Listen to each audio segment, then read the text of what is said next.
right, everyone, welcome back to the Far Out Wisdom podcast. And I hope that everybody's having a wonderful 2020. I know that's really ridiculous to say that we're all getting our asses kicked. And I'm not the only one that's experienced this. This is all over, the world with the pandemic and with the political tension and riots and stuff going all over the world. It's not the United States, just the United States of America, but everywhere else. And just remember to take a deep breath and remember to release it out and to take a break from anything that you consider is bad for your health. So anyways, before I begin this episode, I would like to give a shout out to Chris and Tina for their donation to the Far Out Wisdom podcast. I really appreciate you guys. And I believe Tina wanted me to do this episode. I think she wanted me to do an episode about propaganda, but that's going to be with, I believe, with April Rose. She was on this podcast too, and she's a very interesting person who's more educated than me with things that focuses on propaganda. And she's from Massachusetts in the United States of America, where majority of communists did infiltrated the schools, and that's going to be a very interesting conversation that I'm going to have with her. But I'm in the process of putting her on the schedule. So anyways, as always, guys, you guys could make donations. You guys could do so via PayPal or Venmo. I know you guys don't like Patreon because of the fact of the matter that they removed certain people from the platform. So I'm thinking about removing that completely. I really don't like that subscription stuff, if that makes sense, because I like the PayPal and Venmo that you guys could donate any amount that you guys wish instead of a lock subscription. But I don't know. It really depends on you guys. But you guys could support FOW, Venmo, PayPal, or Patreon, whatever works for you guys. I'm not forcing you. As long as you guys like, share, comment, keep the conversation going. That's all that matters to me. I love talking about this stuff. I love sharing the wisdom that I come across, and it's really interesting. And I hope that you guys really appreciate me making the time to do this, because I really want to do this full time. Right at the moment, I'm not wearing any pants, and that's like a really cool fucking job to have. So, anyways, back to the focus today. So, what happened the other day was that we were having technical issues. I was doing a podcast episode with Jenner and Phil. I don't remember Phil's podcast, but he has his own. It's on Podbean as well. I wish I remember what it was. But you guys know Jenner. Jenner's really... We have the same audience. They listen to the same thing, but...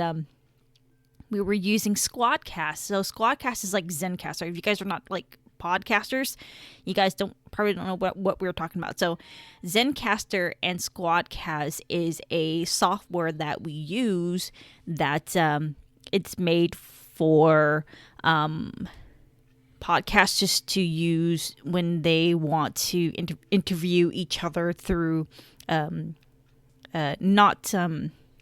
because right at the moment I'm using Audacity to record my podcast. I'm not using Zencastr or anything like that, but it's a platform that podcasters use to have each other on and talk to each other, and that's pretty much what it was. But anyways, we use Squadcast or we use Zencastr, and Squadcast is it's a new company, and their quality is much more better in comparison to Zencastr.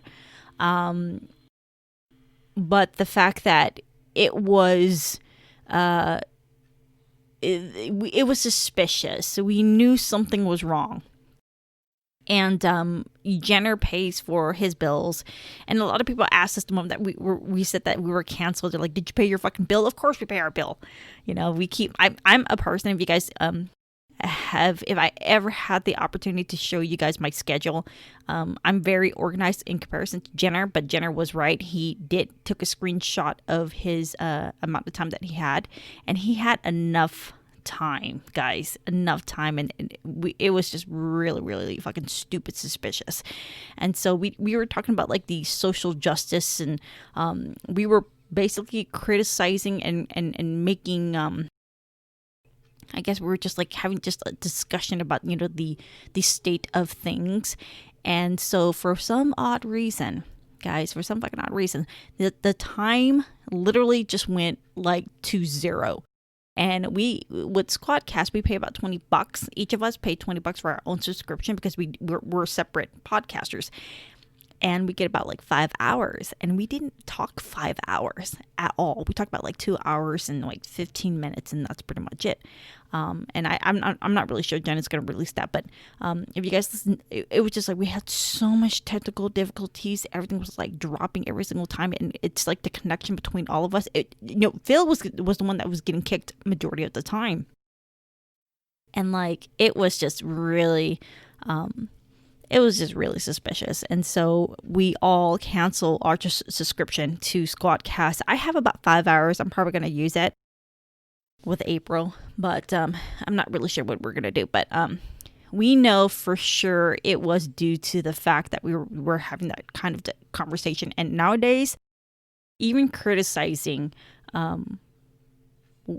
what's going on, like white fragility, for example, by Robin DiAngelo, for example, it's a no-go. Or if we're criticizing critical theory, no-go. If we say we don't agree with BLM, for example, that's a fucking no-go. And so we got canceled. Not we, but it was pretty suspicious. But I'm not making a big deal out of it. It's just nothing of that matter. But it's something that we have to endure, and if they don't like us on their platform, that's pretty much it. But we're going to continue using Zencastr, and yeah, that's what pretty much happened. So if you guys really, like I said, if you guys really like the Far Out Wisdom, remember, please, to back me as much as you can financially, because we're going up against something or someone. And you know, if you guys listen to the podcast, Jenner, we're not even fucking radicals at all. We're not even remotely far right at all. Not even far left.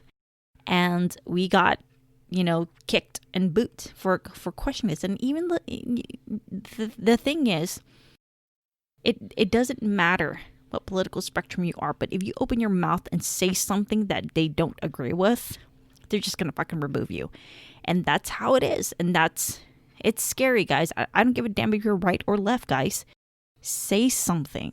This is not cool. If I get kicked out of a platform, you guys are going to get kicked out of a platform too. And I think it was a YouTube called The Radical Revolution. And the reason why I watched him is because I do enjoy Zizek, Slavoj Zizek. And he was criticizing Black Lives Matter. He was criticizing critical theory. Then guess what happened to their YouTube channel? It got removed. No, it didn't get removed. I'm sorry. It didn't get removed. It got demonetized. And the guy was like, you know, why? It's because, you know, Zizek, you know, criticize, you know, critical theory. He's a fucking philosopher. That's his job. You know, when you put forth something, when you put forth an idea, you have to have people that will criticize it. You have to break everything down. That's how ideas work. You have to take the ideas and you have to take it apart and do the best you can. This is what we do as a community, as a society. We need to break down ideas. So that was the situation, and people were really curious. You know, what did you guys talk about? We didn't. It's not even controversial at all. But that's the state that we're living in. But during that conversation, we were talking about Mao Zedong's China. We're talking about the Cultural Revolution, which is a very interesting period of time. A very deadly time, as a matter of fact. And just a reminder, guys, just a reminder. There's going to be a red siren going on at the moment, but I'm not an expert, okay? I'm just doing this research for you guys, and do your own research about this, okay? Like I said, I'm not a fucking expert. Everything that I say on this podcast is my opinion and just a comparison of what happened in Mao Zedong's China is happening today in the United States of America. The American Cultural Revolution. That's what I'm calling it. So, but I did have an episode talking about the Cultural Revolution, but I didn't specify what it was. But the American Cultural Revolution is being done by the American Red Guards, right? I know that sounds really, really like, what? The American Red Guards. We have our own version of the Red Guards in Mao Zedong's China. So in comparison, we have to kind of move a little bit back to what the Cultural Revolution was. Okay, now even then to begin even defining the Cultural Revolution, I'm going to read a story from that period of time. Not a story from that period of time. Someone who lived during the Cultural Revolution. On October 9th, a farmer named Zhang Hongbing appeared on the television show Please Forgive Me, a program usually dedicated to the public apologies by unfaithful husbands and wayward sons. But the 61-year-old Zhang's apology had a depth and historical weight rarely seen on that program. In 1969, Zhang had denounced one of his teachers as a rightist, a traitor to China's Communist Revolution, and then Chairman Mao Zedong. Delivered near the height of the country's Cultural Revolution, that charge led to the teacher's public humiliation, physical abuse, and firing. In 8th grade, I made the most shameful and humiliating mistake, Zhang said on air. My goal in coming here is to give young people a foundation. In order to educate our kids, we have to get rid of the stain. Lasting from 1966 until Mao's death in 1976, the Cultural Revolution was Mao's last grand experiment in social engineering, calling out China's youth to perpetuate the revolution by rebelling against all authority, except his own. Mao embroiled the country in chaos. Fanatic youth formed barrage, calling themselves Red Guards for their defense of Mao's red policies, and publicly criticized, tortured, and even murdered those deemed insufficiently revolutionary. Since August, the apologies of a handful of Chinese who came of age during the Cultural Revolution have found a particularly large audience. Perhaps it's because grisly stories of public torture and mass hysteria appear so distant from the present-day China of high-speed trains, expensive shopping malls, and a growing urban middle class.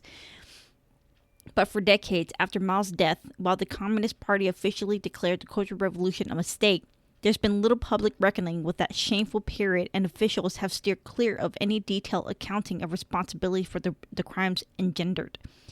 President Xi Jinping has warned that a full repudiation of Mao-era policies could lead to a great chaos under the heavens, and Xi's revival of self-criticism sessions in which party officials detail how they have failed to serve the people have incited comparison to Mao's campaign-based politics.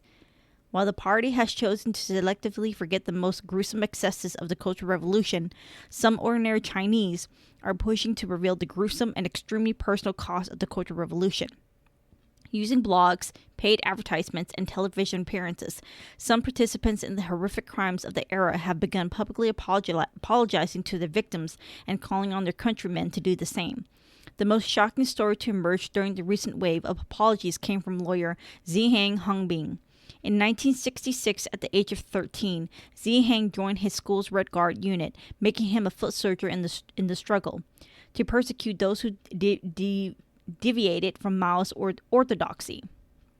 In 1970, Zhang publicly denounced his mother, Fang Zhongmou, for slandering Mao during an argument with Zhang's father. In a letter titled Exposing the Heinous Crimes of Counter-Revolutionary Fang Zhongmou, Zhang demanded his mother to be shot.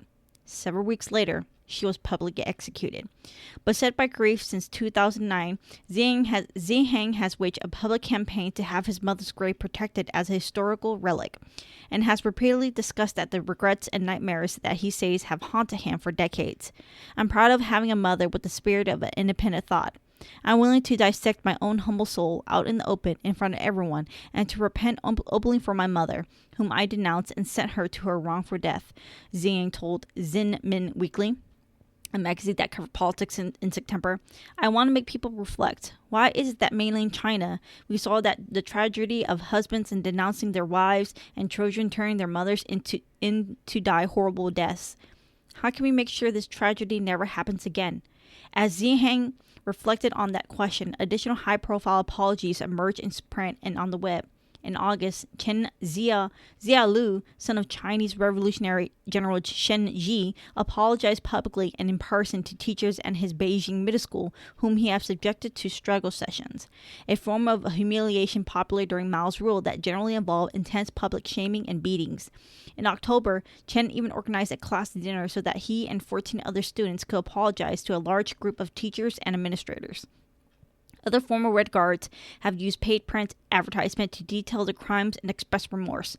This summer, Liang Buquin, a cultural affairs official from Shandong, published his apology for subjecting teachers to struggle sessions in Yanghuan Chengkuya, a monthly magazine. I think I pronounced that incorrectly. Yang Huang Shengkuyu, a monthly magazine. With age has come deep and painful reflection, Leo wrote. Despite the influence exerted by the environment of the Cultural Revolution, when one participants in evil, they bear a responsibility that can't just disappear. These acts of public repentance have incited heated online debate over the historical legacy of the Cultural Revolution. Defenders of Mao's legacy have slathered online messages boards with Cultural Revolution era slogans like "Whoever opposes Mao Zedong is an enemy of the Chinese people." Others have claimed that the Red Guards' fanaticism maintained the ideological and ethical purity of officials. In contrast to the rampant corruption epidemic in China, one commenter wrote, "It was precisely because of the Cultural Revolution that no one dared to be corrupt. And it's precisely because of the complete negation of the Cultural Revolution that corruption has sprung up like bamboo in spring." But these calls for the rethinking of the era have opened old wounds for victims of persecution. Some find justification for the movement offensive. One commenter wrote, "My father was persecuted until his death during the Cultural Revolution, and I have been an orphan ever since. What more do I need to understand?" The public debate about the Cultural Revolution's legacy is only likely to escalate as China prepares to celebrate the 120th anniversary of Mao's birth on December 26. Even for individuals merely hoping to unburden their consciousness, solace can be difficult to find in a culture that prefers to bury its past. On the television show Please Forgive Me, Zhang paid a personal visit to the teacher he had once denounced. And at that meeting, Zhang finally had the chance to apologize in person. "I've forgotten it all," Zhang's teacher replied. "I don't remember those things." So pretty much what happened during the Cultural Revolution is similar to what is happening today. So to kind of get into details about, comparing it, because a lot of people are like, it's not the same thing. I'm not like I said, I'm not saying that it's going to be like exactly the same, but there's similarities of tactics. So we hear a thing called online shaming, also call out culture. It's pretty much the same thing. It's a form of public shaming. It targets publicly humiliate on the internet, social media, Facebook, Twitter, Reddit, and so forth.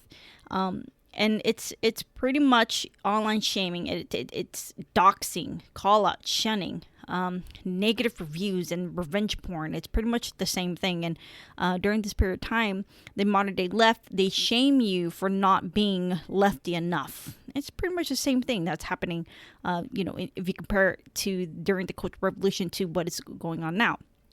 And just like I said, that's the reason why I call it the American Cultural Revolution, or the American Red Guards that's doing this, tearing down the statues and stuff, trying to remove it, etc. So I pretty much have my tablet right in front of me. So I'm gonna read you guys the bullet points that I've found along the way. So the Cultural Revolution, formerly the Great Proletarian Cultural Revolution, was a socio-political movement in China from 1966 until 1976. It was launched by Mao Zedong. He was the chairman of the Communist Party of China, the CPC. The goal was to preserve Chinese communism by purging remnants of capitalist and traditional elements from Chinese society, and to reimpose Mao Zedong, basically known as the outside world as Maoism, as it's pretty much like the dominant ideology of the CPC. The Cultural Revolution it really did. It damaged China's economy and traditional culture, with an estimated death toll ranging from hundreds of thousands to 20 million. And guys, you can't get this information in China. Okay, the CPC, they won. The Communist Party of China would not release this information. Well, they will. They do. And there are survivors and people who participated in the Cultural Revolution who were Red Guards, who were little kids, coming out and speaking about it. And of course, they get censored.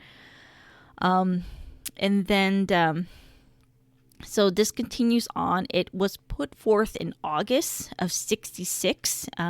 Mao Zedong, he met with a student named Song Binbin, a leader of the Red Guards, on Tiananmen Square of Beijing, which greatly encouraged the Red Guards, who then started their massive killing in the city and to destroy the four olds, which we're gonna break that down as we go along. And the method that they used I'm talking about the Red Guards, to, purport the Cultural Revolution was, during the Red August, there was a lot of beatings, whipping, a lot of strangling, trampling, boiling. I know, trigger warning, it's gonna get really kind of disgusting. So if you guys are like kind of disgusted about it, I hope you guys didn't eat. There was a lot of beheadings that happened, and they killed babies, and children were knocked against the ground and sliced in half. Okay.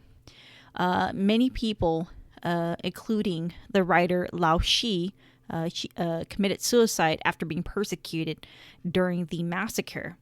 Zedong, he opposed, or publicly opposed, any government intervention to the student movement, and Zi Fengji, the Ministry of Public Security, also ordered to protect the Red Guards and not arrest them.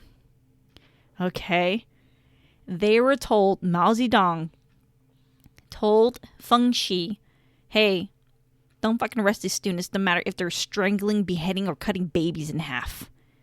This is fucked up. Okay. The situation was so bad, guys. I mean, I believe I have the number. I don't have to, I think I wrote down the number, but just 2 years, in just fucking 2 years, thousands were fucking killed brutally. Okay. And so they had to, by the end of 1966, the CPC had to take multiple intervention that gradually brought the massacre to the end. Yeah, so so now we're gonna specify the massacre. So I'm going to kind of go down and list some of the massacre. So the most popular one that I came about was the Guangxi massacre, in which the official record shows an estimated death toll from 100,000 to 150,000. Methods of slaughter including, of course, beatings, Liberia, stoning, drowning, boiling people alive. In certain areas, including Wusuang County and Wumning District, massive human cannibalism, they start to eat each other, occurred even though no famine existed. So they start to consume each other when there was no famine. I try to get more information about it, and I hope that you guys do the same thing. It's called the Guangxi Massacre. Okay, so if you guys want to talk about it, comment down below and share with others about the massacre to get more details about it. At least 137 people, perhaps hundreds more, were eaten by others, and at least thousands of people participated in the cannibalism. Other researchers have pointed out that in the county alone, 421 people had been eaten, and there were reports of cannibalism across dozens of counties in Guangxi.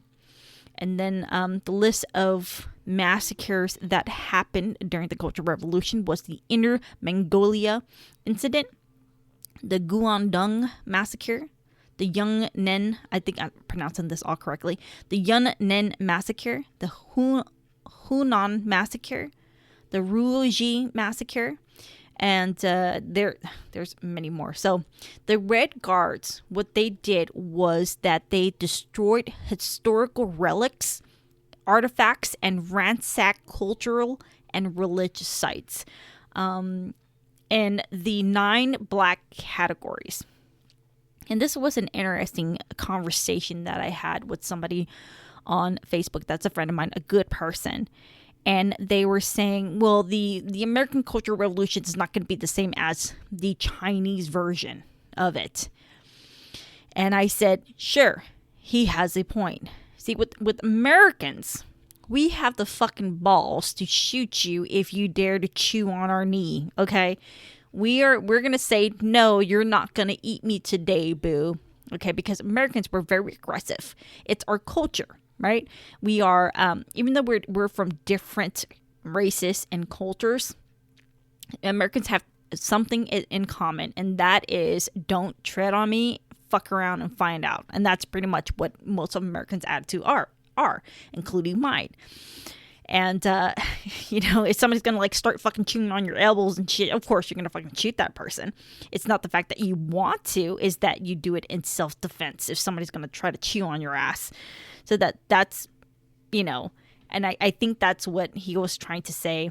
And, of course he makes a good argument, a good point. So can't deny that, but you can't not see that the same thing is happening again. But with the American version of our own Cultural Revolution, where they're removing statues and shit, and it's just our way to erase our history. And I understand that with the American past, I get it. I understand. I understand the United States about the blood on the USA's hand. Of course, you guys know. And I'm open, and I say it again, when the United States bombed Cambodia. I get it. I see it. Okay. I understand. So anyways, the 9 black categories that these people, the Red Guards that they target, and you guys have to remember, these were little kids. These are tiny babies, in elementary school, middle school, high school, okay, that were doing majority of this killings, okay? The little guards, the little ones, the little babies had their own organization, but the Red Guards was the majority of university students. So what they do is they kind of have a hit list. They specify who they attacked and who they killed. And the 9 black categories were landlords, rich farmers, anti-revolutionaries, people who don't want to get involved, bad influences, I have no idea what that means, right-wingers, traitors, spies, capitalist roaders, and intellectuals. And you see that again today. You see the right-wingers getting attacked. You go outside wearing your Make America Great Again hat and you get fucking attacked for it. You get spat on. You get called a racist, a bigot. the thing is that even liberals get the fucking bullets. And I said this already. Even liberals get the bullets. And if you are a libertarian, you get the bullet. Because you're anti-revolutionary, of course. If you are even a Yang supporter, you're going to get the bullet too. Because Andrew Yang is a capitalist pig, right? Well, I didn't say that. I'm not the one that's calling him a capitalist pig, but the people on the far left that you see today, the one who's destroying the statues and stuff like that, who's doing the cultural revolution, they're the one that will put a bullet to your head too. They don't care about you, and I don't know how many times I have to like fucking repeat this. They don't care about you. Okay, if you care about human rights, if you care, they hide behind this, guys. They hide behind this notion that they care about human rights, but they're the first one to fucking eat you and shoot you. Okay. And going back from the beginning to talk about the four olds. The four olds were old customs, old culture, old habits, and old ideas. And, with the American Cultural Revolution, that's happening right now. They're removing our statues from their place, which is, and I made this argument in the past before. I don't give a fuck about statues. I don't care whether it's right or left wing. I don't care. Statues is just fucking statues to me. But they're symbols of our society. So I understand the feeling that they have against the Confederates and stuff like that. I fucking get that. But it is a part of us. And it is a part of our society that made us who we are as Americans. And like I said, learning about the American Revolution and stuff like that made me understand the importance of working together, because I'm trying to prevent another fucking civil war. But some people say that it's already starting. But so I understand the feeling, the sensation. I empathize with trying to remove this statue because it was fucking disgusting how blacks were treated in the past. Okay, I totally fucking get it. I'm on your side. But instead of going against or going to destroy these symbols and statues, why won't we remove them and put them in a museum and try to remember our past? Because if we, and like I said, this the main argument that I made in my last episode, in my previous episode where I talked about the American Cultural Revolution, is to keep them and learn from them. Okay, and that's pretty much how I feel, and I'm firm on that. And so they're trying to like remove books. Did you guys know that they're trying to they removed Harper's Lee, To Kill a Mockingbird, from being read? Like, that's the best book that I recommend for every young kid to read, because that book made such a dent in my life, and I really appreciate my English teacher doing that. And I absolutely love the book, and I absolutely love everything about the context of just, being yourself and being a fucking tomboy and learning to love people around you. You know what I mean? And because the reason why it was, I think, I wish I had the article right in front of me, but it was because the fact that it has the N-word in there. And so, yeah, that's pretty much what it is. So, and learning from this and, accepting the fact that we fucked up, and so you can't be forgiven at all for the things that were done in the past, especially if you're white. Okay. And the old ideas, and another example that I think about right away is the idea of pronouns. And like I said, I will call you by your pronoun. It's a negotiation between you and I. Okay. But when you start to force people to call you by your pronoun, that's when it becomes an issue for me, because of the free speech part. I don't believe that you should force anybody to say what you want them to say. And so that's new. I started to see this whole pronoun thing start to pop up, when you're putting my son into school. they're asking me, they're like, what's his preferred pronoun? Like, what the fuck? He's a boy. He, and that's pretty much what it is. And you can't say that nowadays. And they're like, oh, he doesn't, have you asked how he feels? Like, that's all new. And that's pretty much the old custom. They're trying to remove all that. They're trying to remove the old culture, the old customs, old habits, and old ideas. And that's removing the idea of the family, for example, is another good one. I think I saw an article. Well, yeah, another article where it's a picture of a mom with her children, and on the bottom of it, on the Twitter account, she was like disgusted with having babies. That's disgusting to them. And if you guys are married or if you guys are parents, you're like, what the, it's like, that's pretty much having a, marriage or a relationship is like an old custom to them. So anyways, and they started to change. I'm talking about the Red Guards. We're going back to China. And they started to change the names of the streets and even took the remains, guys. They even took the remains of the Ming Dynasty.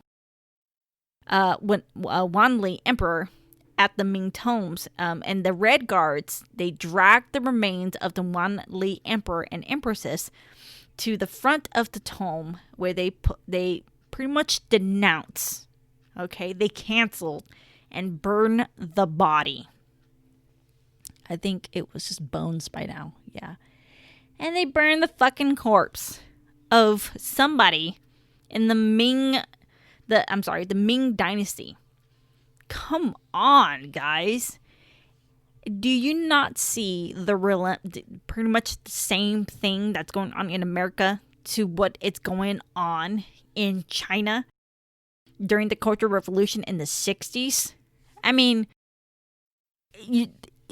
removing statues, getting pissed off at dudes 400 years ago is the same thing that the Red Guards are doing, and fucking denouncing or canceling a body, somebody who died already in the fucking Ming Dynasty, and burning them. Do you guys not see the resemblance of the American Red Guards to the Chinese Red Guards? And so anyways, it's just like I feel like it's really frustrating talking about this stuff, and I know that you guys really, sometimes some of you really enjoy me talking about these things, but it's really frustrating to kind of not, like, everything that I say, I feel like I'm talking in circles, because everybody should have that mindset of not everybody, but some people have that mindset of that can't happen here in the United States of America, which is, like I said, which is true. Americans will fucking shoot you if you try to chew their fingers off. I understand that part. But the thing is, majority of the people, the American Red Guards, they infiltrated the schools already. It's done. And you hear, you hear the term critical race theory, for example, that's fucking popping up. And I talk about it in a podcast again. And these theories are put into play. They're starting to pop up in universities and institutions. They're starting to leak into the culture. And of course, who doesn't want justice? Who doesn't want equality? Who doesn't want freedom and justice? Okay? If you don't want freedom and justice, you're fucking stupid and there's something wrong with you. But the problem that I have is that these American Red Guards think they're the ones who would determine what is right and what is wrong. And it's just like, okay, says who? You? And so they're denouncing people, they're canceling people online. And with me, with Squadcast, we got our subscription. I got my own personal subscription canceled, and then Jenner I think he's canceling his himself. But we can't even have this conversation without it getting shut down. It's the same thing. It's the fucking same thing that's happening in Mao's China and in Pol Pot's Cambodia. And the reason why I bring up Pol Pot's Cambodia is because there's a racist part to it. Okay? Pretty much the new enemy, or their fucking Boraji, is whites. Okay? Whites. And a lot of people support, not a lot of people, but some people support white genocide. It's the same thing. The whites are like the new Vietnamese, because during Pol Pot's Cambodia, it was the same thing. They were targeting the Vietnamese and blaming the fucking Vietnamese for everything. And this is the same thing that I hear when I was growing up. My dad was just blaming everything on the fucking Vietnamese. It's just they don't take any responsibility for their action or anything like that. And they will just go and blame it on somebody else. But in Mao's China, they fucking blame it on our old, our old society, their old culture, old custom, old habits, etc. In Cambodia, is the same thing, and they pretty much erase everything and start all over again and try to like destroy our culture, and that's why it's called Year Zero, guys. It's just the same thing that's happening in Cambodia, in China, in the United States. It's like a mixture of Maoism and Pol Pot's Cambodia together. Okay, that's and teachers are getting kicked out. You guys don't. Evergreen, the situation with Evergreen, the situation, and I don't remember where it was. And Jenner has it in the beginning of the outreach machine, where the professor has to stand he was standing outside, and his wife was the one who wrote the letter that what's the big fucking deal of wearing a costume. And that's the point of Halloween. And they got canceled. And I think he was removed from the university, or he resigned. But that was a pretty interesting story. And there was a story of a teacher who pretty much challenged microaggression, and he got removed from his position. Okay? And there's many more stories of teachers, students getting shamed and shit like that. And it's the same fucking thing happening in China, here in the United States. Okay? So, anyways, that pretty much sums up the Cultural Revolution. And it was just, for the working class, putting them, in the, I guess, the superior or top of the hierarchy. And, there was, and afterwards, the Gang of Four. I want to talk about the Gang of Four. So the Gang of Four, it's really all depends, because there was also a Gang of Four in Pol Pot's Cambodia, that include Lang Seri, Pol Pot, and their wives. But the Gang of Four was a political faction composed of 4 Chinese Communist Party officials. They came to prominence during the Cultural Revolution in between 66 and 76, and were later charged with a series of treasonous crimes. The gang's leading figure was Jiang Qing. She is Madame Mao, and she's a fucking badass bitch in a bad way.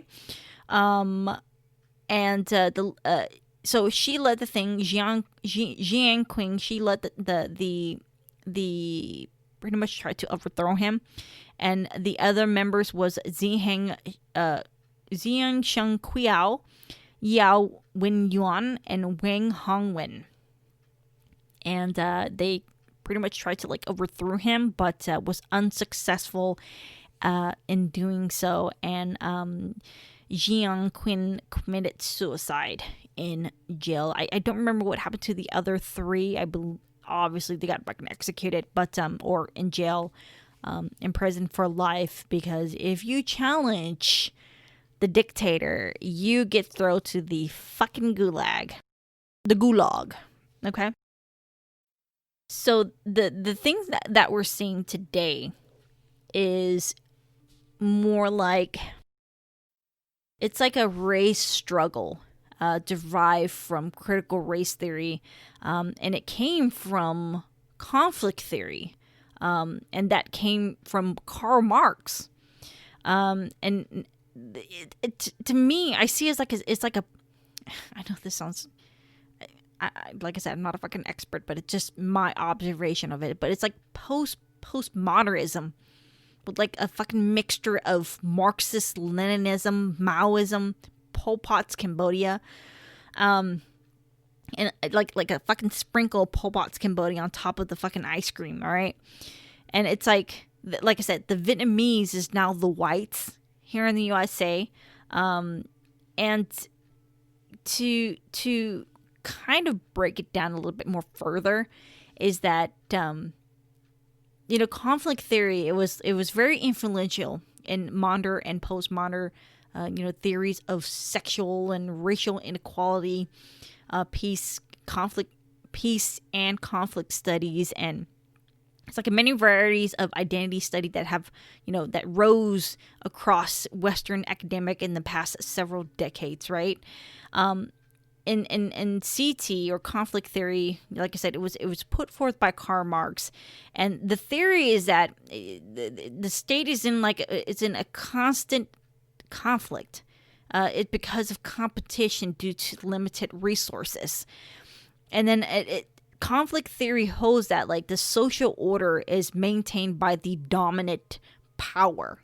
All right, and Karl Marx, I kind of agree with him on that, and like, and to add a little bit more on it, well, I agree with Karl Marx, but I'm pretty sure that I really need to educate myself a little bit more on conflict theory to kind of say if he's correct or not, or if he's wrong. Because to me, I think that you can't say you agree or disagree with somebody in an absolute sense unless you kind of, not kind of, but unless you educate yourself on the material, and because that's only fair. You know what I mean, guys? So conflict theories start to kind of, fall apart. And in the 1930s and the 40s, German philosophers known as the Frankfurt School, they developed critical theory. It's more like an elaboration of Marxist principles. Critical theory it's pretty much an expansion of conflict theory, and it's more broader than sociology, and it includes social sciences and other philosophy. And critical theory attempts to address structural issues causing inequality.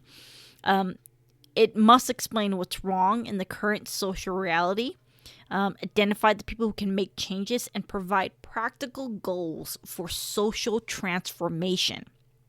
And critical race theory, CRT, looks at structural inequality based on white privilege and associated with wealth, power, and prestige by whites.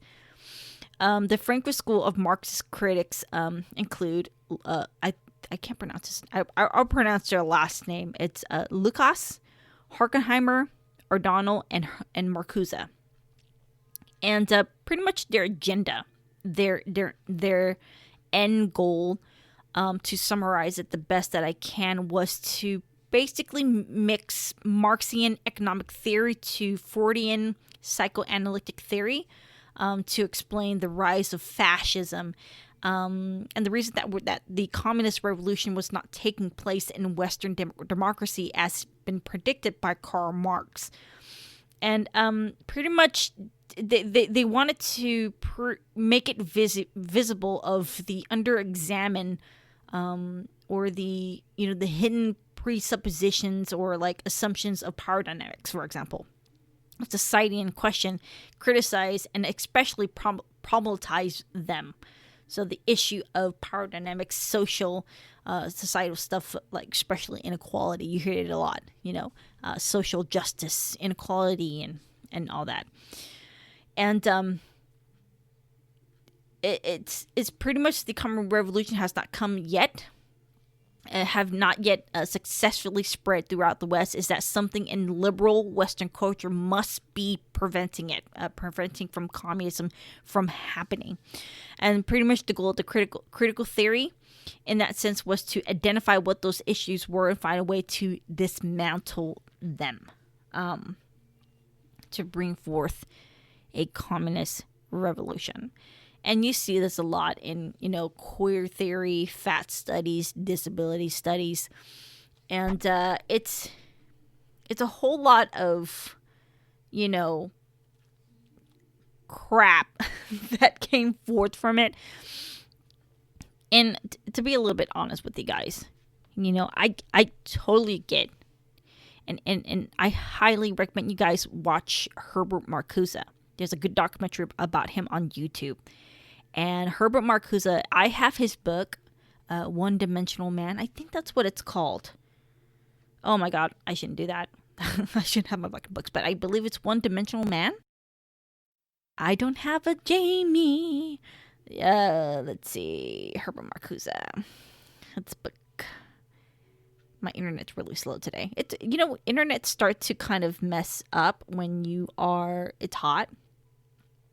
Let me see. It is called One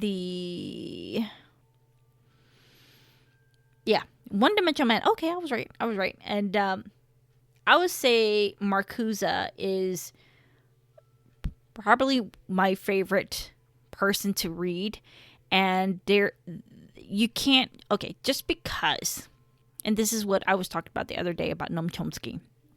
And Noam Chomsky's getting canceled, not by his own fucking team per se, but majority of the spectrum that he's on. He's with these people, and he was getting canceled when people was like, fucking retire already, Noam Chomsky. So, to just because I disagree with, the Marxists, just like I said earlier with Karl Marx talking about conflict theory, and Marx took that from, I guess, Hegel. And he talks about the slave and the owner dynamics. I think that's what it is. And just because you disagree with something that they wrote doesn't necessarily mean that you have to project their ideas completely. And there are some things that Herbert Marcuse say, that I totally agree with. Talking about capitalism and stuff like that, I kind of see things that I see as messed up too, and talking about like the corporations and stuff like that in our society nowadays is, the corruption. And my right-wing friends are, pro-capitalist, for example. That's fucking awesome. That's great. However, we're talking about the corruption and the welfare state of it. They get bailed out. Big corporations like Walmart, Target, Amazon, and all these big fucking businesses and stuff like that, they get bailed out. And this is where I was talking about earlier about, Barack Obama, bailing these people out, these banks and stuff. And that pisses me off because now the working class, they get screwed over in this entire thing, during, I think, the economic crisis when Obama took in after Bush. And this is why I don't necessarily agree, or I don't agree with the right or left wing here in the United States of America, because I believe both of them are pieces of shit. And I believe all these old politicians should get fucking purged from their position because they're not doing anything for us and our society. So, but Herbert Marcuse, makes great points. You can't, there's good points and there are bad points. And we have to remember that these conversations needs to happen regardless of your political position. I don't necessarily agree with communism. You see, the beauty thing about me, guys, is that, I know that sounds really conceited, but the good thing about me is that I have Marxists on my profile, on my Facebook, and I see them post and they provide good arguments against capitalism. Now, do I believe that just because I see some bad things with capitalism that I automatically, agree with Marxian economic theory? Absolutely not. But there's good things and bad things that we take and we learn from it. You know what I mean? If that makes sense. So that's what that I'm trying to say. And of course, just like I said, Herbert Marcuse went on TV and he talks about, it being anti-intellectual, the movement that he made. And, that's what I want to see. That's why I respect him, because he's willing to say, hey, my movement that I've created, it's anti-intellectual, and so he called it out. And just like Jean-Paul Sartre, I don't know if you guys know this, but he was a French communist. And even then he was like, wow, The evidence is there, and I have to reject this. Of course, he never not stopped being a communist or anything like that, but he's like, we fucked up. And that's pretty much who the people that you kind of have to like listen to. This is just my recommendation or my observation. That, when somebody's willing to admit they're wrong, regardless of their political spectrum, I go, that's good. That's progression. That's progressive. That's being progressive. You don't have to necessarily drop your position all the way. But if something doesn't work or something's not working, let's try to kind of tweak it a little bit. Now, of course, you hear that saying, you don't fix something that's not even broken. Good point as well, But the state of things nowadays, and regardless if you are a right wing or a left wing, you guys know that we have issues here in the United States that needs attention. Our debt is in the trillions. I'm not really sure we're going to pay it. My son's going to be in this fucking country. He's going to end up paying it. His kid's going to have to pay for it. And so we are in this debt at the moment, and we have homelessness here in California because of failed liberal policies. Okay, we have an we have a drug problem here in the United States of America because the fact that we are allowing this. The drug war is very interesting. I'm probably going to have a libertarian come on and talk about this, but to end the drug war is the first step of doing something about it. And it's really complicated. And I think it was like another post that I came across. So libertarians, they're pro prostitution and stuff like that because it's their choice, their body. They can do whatever they want to do with it. And if they want to sell sex, by all means. And one of my friends was saying that, ban porn. And that somebody told a libertarian answer. And he was like, if you ban pornography, well, guess what? There's going to be a black market for it. Right? And so if there's a black market, then a lot of bad shit's going to happen. And the, sexual exploitation of unfortunately young children and stuff like that's going to make it worse because there's a need for it. And if you, ban pornography or, it doesn't, to me, this is my position on prostitution is that, why not? They're going to fucking break it anyways. Sex sells. Prostitution is the oldest, job. Some people's like, prostitution is not a fucking job. But it's the oldest job till this date. I mean, in Romans' time, in Greeks' time, like during those, it has been around a long time. And I don't see the point of making it illegal because people are just going to continue to do what they want to do. Okay. Now the drug part is like, I don't understand why in California weed is legal. In the West Coast, majority of West Coast is legal. So, all of us is like, woo, fucking weed. I don't understand why weed is, bad to some people because it really helps. I have been, like I said, I do it, I do it during drunk philosophy and it really helps me relax my mind. And when I get a little bit stressed out, I kind of like take a puff here and there. But I don't smoke it every single time because it makes me kind of anxious after a while. And I'm not that, not for that. But, psychedelics, for example, don't fucking understand why that's illegal. It really helps with depression and all that stuff. And like, I don't want to take medication for my depression or anxiety because I feel like there's an alternative or there's like a nature's, she's there and she's like, I know a way to heal you.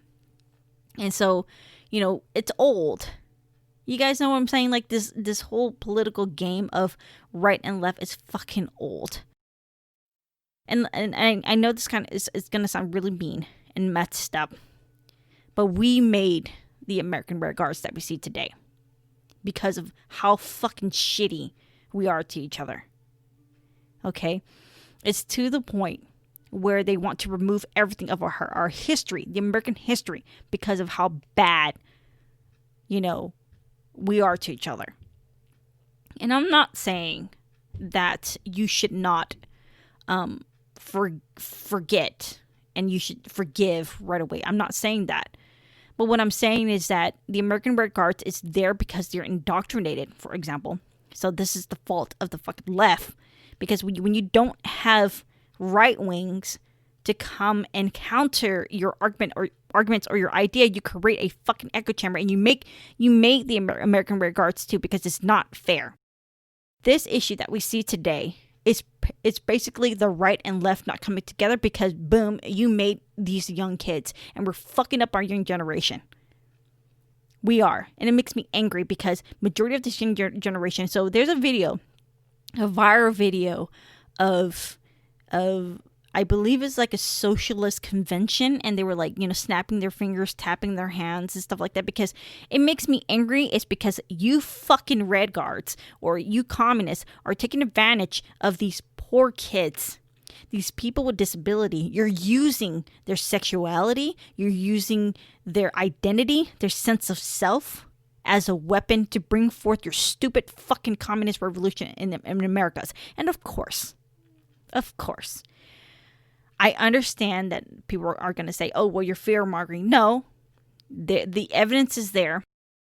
And I'm going to make another podcast to talk about like the propaganda that's being put forth by both the right and the left trying to win fucking power. And like these poor children, these poor people are being used as a fucking pawn for these political people that are freaking dinosaurs in power right now. Remove them. Find something, because we have issues here in the United States of America that we're too fucking focused on race and identity to the point where that people are suffering that shouldn't be fucking suffering at all. Our healthcare system is a problem. Why are there people sleeping in the streets? Why do we have an uptake of drug addiction? Why do we have people who are unhealthy? No, everybody's all about themselves. They think about themselves. Oh, well, that's true. Personal responsibility, right?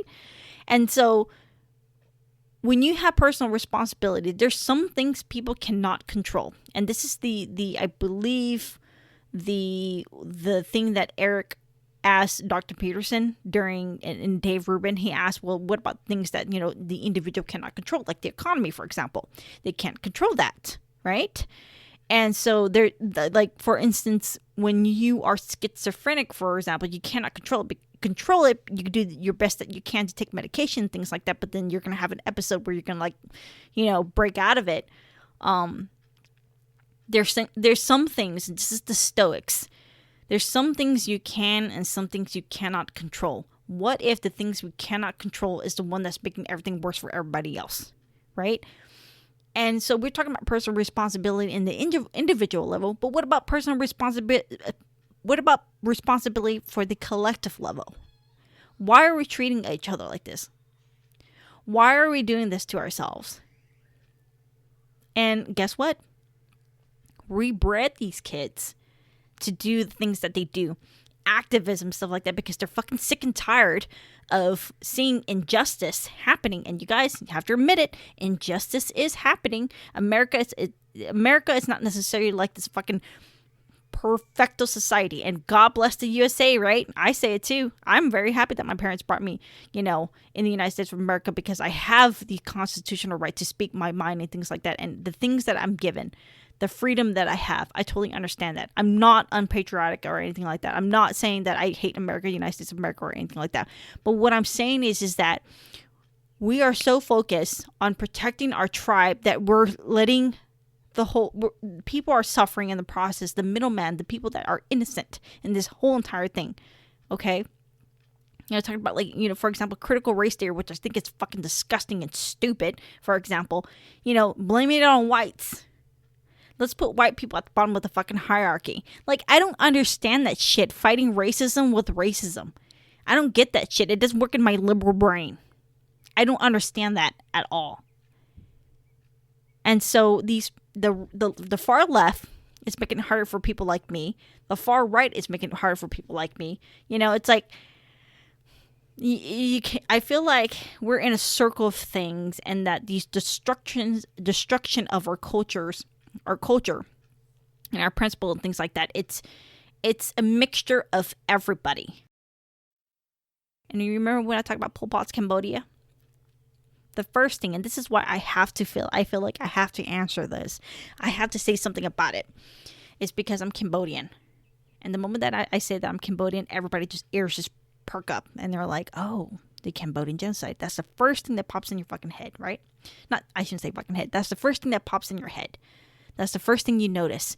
Is the moment that you hear Cambodians, you automatically think about the Cambodian genocide. So I have to answer for it, right? I'm not the only one. And again, red alert, I don't speak for all Cambodians. Every Cambodians have different opinion about the Cambodian genocide. Some like the idea of Noam Chomsky, for example, and his opinion. No, I can't fucking stand Noam Chomsky and his observation of Cambodia. But at the same time, I'm not going to reject Chomsky and his ideas. I mean, that's the whole point of it, is to have the big fucking picture. To have the big picture from both the right and the left. To kind of complete the whole portrait. And that's the same thing in Cambodia. A lot of people will go right away, and say, hey, the Khmer Rouge fucked up. And they did. The Khmer Rouge fucked up. That's what I'm going to say. Pol Pot fucked up. And he didn't take any fucking responsibility for it. But the thing that he said to Nate Thayer after he died, he wanted the West to win. Because he got fucked by the Chinese. He got fucked by the Vietnamese. And he got fucked by Prince Sihanouk. It's pretty much the same thing. They all fucked each other. Even the United States of America screwed Pol Pot and all that over. Everybody played a part in it. Everybody.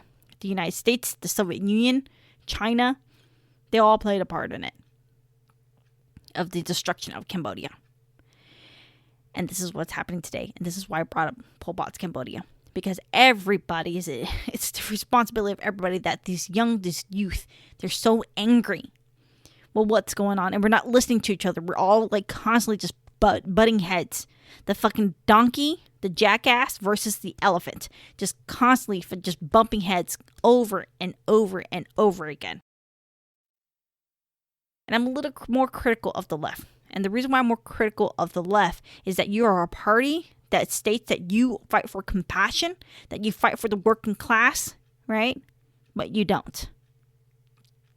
You'll end up in the streets just like all the American Red Guards and causing destruction to our society for what? With the rioting and the looting. For what? Because you're angry that a black man was killed? I'm on your side. I totally fucking agree. I'm on your side. And I hate talking about this stuff over and over again. But when you destroy businesses and cause a riot, you're hurting the working class. You're hurting the people that you represent. And this is why I can't stand the fucking Democrats today. Because you are supposed to be the party of the working class. But you're not. And when with the COVID-19 spike, in the beginning, when I saw COVID-19, I was like, okay, there's a virus going on. And I think I caught it already, to be honest with you guys. Because back in February, I felt really fucking sick. And there's an episode that I recorded where I found like really nasally. I felt like I had a flu, but I wasn't really sure what it was. But with COVID-19, the riots and the looting, you guys went to a fucking protest during a pandemic. Okay? And this is the right too. They had an open California, protest. Everybody, like I said, everybody's being selfish during this pandemic. And I'm the person, the liberal, that's right in between the right and the left, watching these people because I wear a mask. I don't know about you guys. I wear a mask. I go out and I think about other people. And I wear a mask. And I have asthma. A lot of people don't recommend me to wear a mask because I've had asthma because it constricts oxygen level. But I still wear it anyways because I think about other people. Okay? And like, nobody thinks about anybody anymore. Sorry, I hit my microphone. Nobody thinks about anybody. It's the right versus the left here in the United States of America. And then we have these fringe fucking weirdos going about in our society nowadays, taking out fucking statues and shit. Just even targeting Frederick Douglass statue. An African American man. And I think it's like in Sweden, I believe, where they wrote on a fish, they say racist fish or something like that. It's so fucking stupid, but that's in Swedish. And I mean, Sweden. But the thing is that nobody knows what they're doing anymore. Nobody knows who they're fighting for anymore. You know, it's like I don't understand the activism nowadays. Okay? I don't get it. And the result of this is due to the fact that nobody's taking fucking responsibility. Everybody's pointing the finger to other people and just like pointing fingers. I don't know. I don't have the solution per se, but all I can say is that read history books. And just like I said, fucking read. Open a book. All the information's there for you. YouTube has documentaries about the Cultural Revolution, and I suggest you guys watch that documentary. Watch the documentary on the Tiananmen Square massacre and tell me how dangerous the CCP is. And our youth wants socialism. Okay? Well, socialism is like I think socialism is like the economic process, or McCall Jones said it perfectly. It's more like the program. I thought that was pretty cool, the way he said it. But like, they view Lenin and Stalin and stuff in a good light, guys. Okay, and of course, you know the radical left are gonna say, well, the United States of America, they did some bad shit. I'm on your side too. I see it. You know, the Afghanistan war, you know, that fucking Bush put us in for 20 years. You know, we're in this war and we're withdrawing from the Middle East. We made things. We do things. Our actions have consequences. The moment that you put your energy out, it's going to come back. I don't know. Small, medium, large. 20 times the fold. And it's going to be aggressive or it's going to be not. And it's more like karmic energy that's happening all over. And we don't understand how much of a difference that we make towards one another. If only we think about our actions and the way and how we treat each other. Maybe that's the solution. And people kind of just like open their fucking eyes a little bit and see that there are things that you do that's bad for other people in the process. And so, you know, like, for example, like, I stopped posting bad things on my Facebook because I don't want this garbage information to my friends. Like, I have a duty towards them too. And so I like making people laugh with dumbass memes. And that's my way of contributing to your day and having this podcast and talk about these things, because I love sharing information. I love sharing knowledge because that's the beauty of it. Knowledge is power. You hear that a lot in school. Knowledge is power. In school, in middle school, you see that poster of, everybody working together as a team. And this is why why I'm a little bit more critical of the radical left, because you guys are supposed to be like a part of compassion and against racism. But majority of you motherfuckers are white, and you're beating people of color and destroying fucking businesses and stuff like that. I don't get it. I don't get it at all. The American Red Guards is our creation. And the first thing that we do, I don't give a fuck if you're right, libertarian, I don't give a damn if you're conservative, I don't give a damn if you're Republican or a Democrat moderate or a liberal, philosophically. We have an issue going on, our own little American cultural revolution. Either we get angry at each other and fight and fist fight and start fucking shooting each other, or we learn to work with one another. You choose. And remember, your action has consequences. As always, guys, stay far out. Bye.